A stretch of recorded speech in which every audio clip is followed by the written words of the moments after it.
Soma's baking and cooking এ আপনাদের সবাইকে স্বাগত জানিয়ে আজকে একটা নতুন ভিডিও শুরু করছি। আজ আপনাদের সাথে শেয়ার করছি একটা নিরামিষ তরকারি, সজনে ডাঁটা দিয়ে একটা তরকারি, বাট ওটা দই দিয়ে। তাহলে চলুন দই দিয়ে সজনে ডাঁটা দিয়ে কি করে করলাম নিরামিষ তরকারিটা একবার দেখে নিই।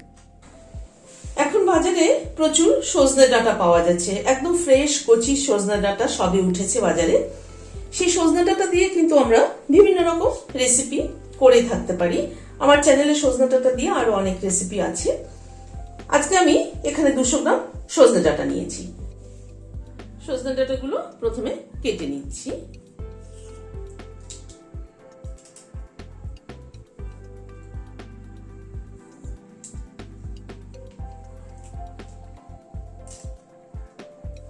এইভাবে লম্বা লম্বা করে কেটে নিচ্ছি। সজনে ডাঁটাগুলোকে কেটে নিলাম। আর এখানে কুমড়ো কেটে নিয়েছি এরকম করে লম্বা লম্বা করে, আর আলু এরকম লম্বা করে কেটে নিয়েছি। তাহলে চলুন এবার রান্নাটা শুরু করি। কড়াইতে প্রথমে সরষের তেল দিচ্ছি। তেলটা একটু গরম হওয়া অবধি অপেক্ষা করব। তেলটা গরম হয়ে এসেছে, একটা শুকনো লঙ্কা ফোড়নে দিচ্ছি। হাফ টিএসপি 5 ফোড়ন,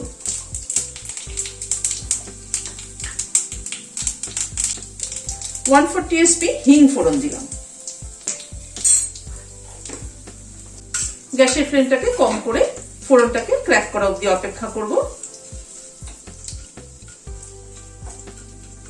আলুগুলো প্রথমে দিয়ে দিচ্ছি।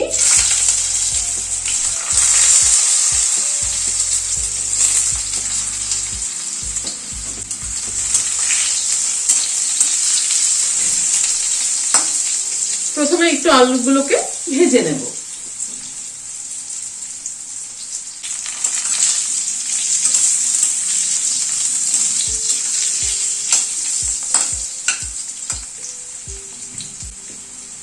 আলুগুলো এই 1-2 মিনিট একটু নাড়াচাড়া করে নিলাম। এবার কুমড়োগুলো দিয়ে দিচ্ছি।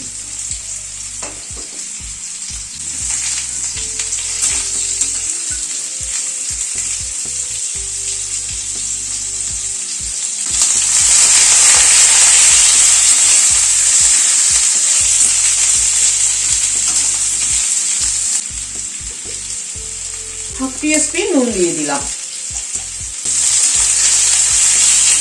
গ্যাসের ফ্লেমটাকে মিডিয়ামে রেখে আলু কুমড়োটাকে একটু ভেজে নেব।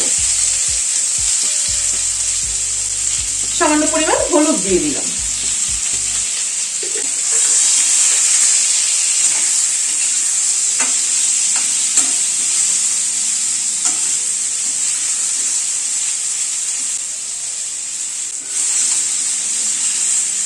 কুমড়োটা দিয়ে আবারও 2 মিনিট একটু নাড়াচাড়া করে নিলাম। জাস্ট আলু কুমড়োটা হালকা করে ভেজে নিলাম।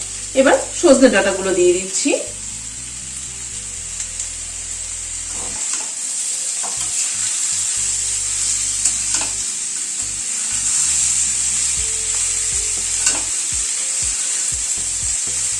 সজনে ডাঁটাগুলো দিয়ে একটু নাড়াচাড়া করে এবার একটুখানি ঢেকে দেব সবজিটা সেদ্ধ হওয়ার জন্য, গ্যাসের ফ্লেমটাকে মিডিয়ামে রেখে। সবজিটা রান্না হতে হতে দইয়ের একটা মিক্সচার তৈরি করে নিচ্ছি। এখানে 150 গ্রাম দই নিয়েছি। এই দইটার মধ্যে এখানে 3টে কাঁচা লঙ্কা বেটে দিয়েছি, সেটা দিয়ে দিলাম। হাফ টিএসপি জিরের গুঁড়ো দিলাম। হাফ টিএসপি একটু বেশি ধনের গুঁড়ো দিলাম। এই জিরে ধনের গুঁড়োটা কিন্তু রোস্টেড জিরে ধনের গুঁড়ো, মানে ঘরে আমি রোস্ট করে গুঁড়ো করে রেখেছি, সেটার ফ্লেভারে কিন্তু একদম আলাদা হয়। আমি আগেও অন্যান্য ভিডিওতে বলেছি, আমি যা ধনে জিরে ব্যবহার করি রান্নায় সেটা ঘরেই রোস্ট করে গুঁড়ো করে রাখি, তাতে ফ্লেভার অনেক ভালো হয়। কাশ্মীরি রেড চিলি পাউডার দিলাম হাফ টিএসপি। এখানে হাফ টিএসপিরও কম একটু নুন দিলাম। তরকারিতে আমি নুন দিয়েছি হাফ টিএসপি, কিন্তু মনে হচ্ছে আরেকটু লাগবে, সেই জন্য এখানে আরেকটু নুন অ্যাড করলাম। সব মশলাগুলো দিয়ে একটু ফেটিয়ে নিচ্ছি দইটাকে। দইটাকে খুব ভালো করে ফেটিয়ে নিতে হবে। 1 টিএসপি চিনি দিয়ে দিলাম। চিনি দিয়ে আবার ভালো করে দইটাকে মিক্স করে নিচ্ছি।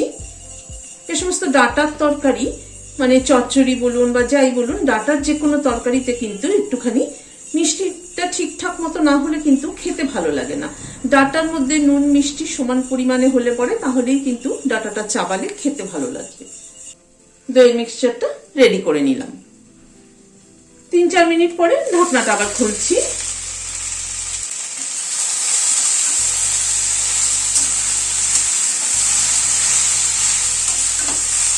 সবজিটাকে একটুখানি নেড়ে দিচ্ছি। সবজিটা অনেকটাই কিন্তু ভাজা ভাজা মতো হয়ে এসছে, আর একটু ভাজা ভাজা মতো হবে। আরো 2-3 মিনিট একটুখানি রান্না করে নিচ্ছি। 2-3 মিনিট মতো আরো একটুখানি রান্না করে নিলাম। এবার দইয়ের গ্রেভিটা দিয়ে দিচ্ছি। গ্যাসের ফ্লেমটাকে কিন্তু একদম কমিয়ে রেখেছি।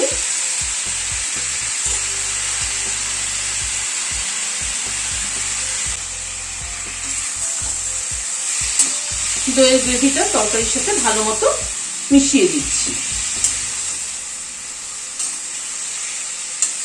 এবার খুব ধিমে আঁচে এই দইটাকে কিন্তু কষিয়ে নেব, মানে দইয়ের মিক্সচারটাকে কষিয়ে নেব। যত ধিমে আঁচে কষানো হবে তত কিন্তু ডাঁটার মধ্যে ভালো মতো সবকিছু মশলার ফ্লেভার ঢুকবে এবং ডাঁটাটা যখন চাবানো হবে তখন কিন্তু খেতে ভালো লাগবে।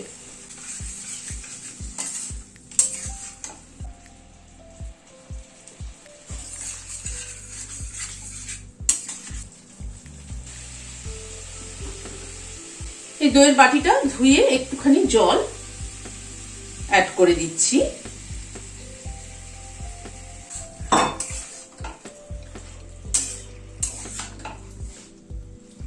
এবার ধীরে ধীরে মশলাটাকে মানে দইয়ের মিক্সচারটাকে কষিয়ে নেব। দইয়ের মিক্সচারটা দিয়ে প্রায় মিনিট 5 মতো গ্যাসটাকে কমিয়ে একদম লোতে করে দিয়ে কষিয়ে নিলাম। আমি এবার একটু নুন মিষ্টিটা চেক করে নিচ্ছি।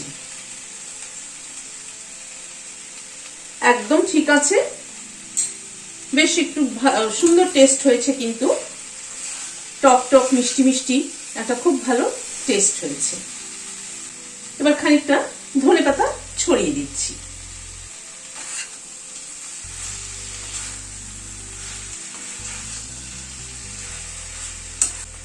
ধনেপাতাটা মিশিয়ে দিলাম, দিয়ে গ্যাসটা বন্ধ করে দিচ্ছি, দিয়ে ঢাকনাটা দিয়ে দিচ্ছি স্ট্যান্ডিং টাইম 5 মিনিট ধনেপাতার ফ্লেভারটা অ্যাবজর্ব হওয়ার জন্য।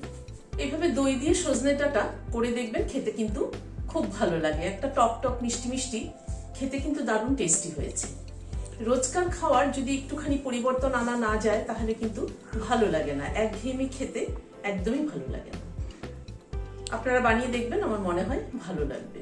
তো যদি ভালো লাগে তাহলে রোজকার মতো আজ আবার বলছি, লাইক কমেন্ট করার অনুরোধ রইল। আর যারা এখনো আমার চ্যানেলটি সাবস্ক্রাইব করেননি প্লিজ সাবস্ক্রাইব করুন। পাশের যে বেলের সিম্বলটা আছে সেটা কিন্তু অবশ্যই প্রেস করবেন, যাতে আমার পরবর্তী ভিডিও নোটিফিকেশন আপনাদের কাছে পৌঁছে যায়। আজ তাহলে এখানে শেষ করছি। নমস্কার।